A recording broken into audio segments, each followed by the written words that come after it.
కాశీలో 22/6/24 సంవత్సరం వట సావిత్రి వ్రతం చేయబడింది. 22/6/24 జ్యేష్ఠ మాస శుద్ధ శుక్లపక్ష పౌర్ణమి, మూలా నక్షత్రం, అమ్మవారి నక్షత్రం మరియు శనివారం కావున శని భగవానుడు, శుక్ర భగవానుడు అనుగ్రహం ఇచ్చు రోజు.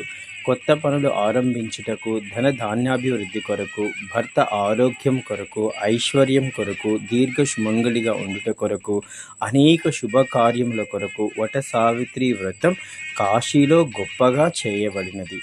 కాశీలో ఆది అన్నపూర్ణ మందిరం, ధర్మేశ్వర్ మహాదేవ్ ధర్మకూపం, విశాలాక్షి అమ్మవారి గుడి దగ్గర 18 శక్తిపీఠాలలో ఒక శక్తివంతమైన పీఠం కాశీ విశాలాక్షి అమ్మవారి మందిరంలో లోక కళ్యాణార్థం మీ చంద్రశేఖర్ మహాదేవ్ దంపతులు కాశీ విశాలాక్షి అమ్మవారి వద్ద అఖండంగా 3 రోజులు అఖండ సౌభాగ్యం కొరకు మాకు పంపించిన వారి నామగోత్రాలతో కుంకుమ పూజ మరియు మాకు పంపించిన వారి నామగోత్రాలతో ముత్తైదులకు తాంబూలాలు కాశీ వట సావిత్రి వృక్షం వద్ద ఇవ్వడం జరిగింది. సతీ సుమతీదేవి తన భర్త కౌశికుడి ఆరోగ్యం కొరకు కాశీలో వట సావిత్రి వృక్షం వద్ద అఖండంగా 72 గంటలు వ్రతం చేసింది. అందువల్ల ఆమె భర్త అఖండ కీర్తి ప్రతిష్టలను పొందారు.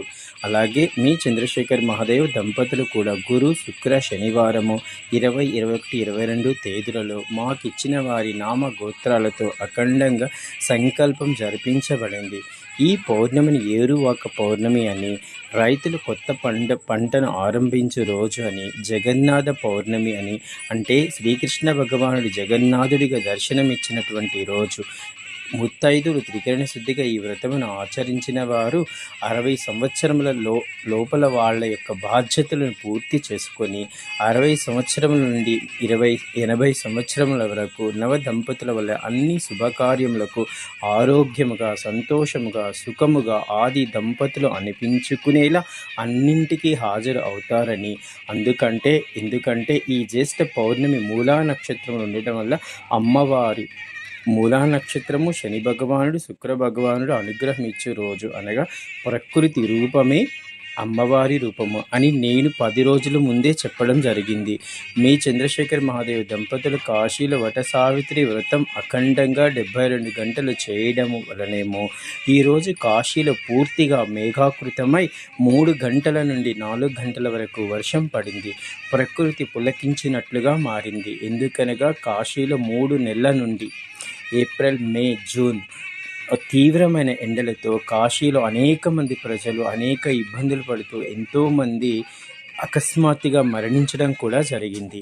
అయినప్పటికీ కాశీలో ఈరోజు తీవ్రమైనటువంటి ఈ ఎండల నుండి విముక్తి కలిగినట్లుగా ప్రకృతి మాత పులకించినట్లుగా అనిపించింది.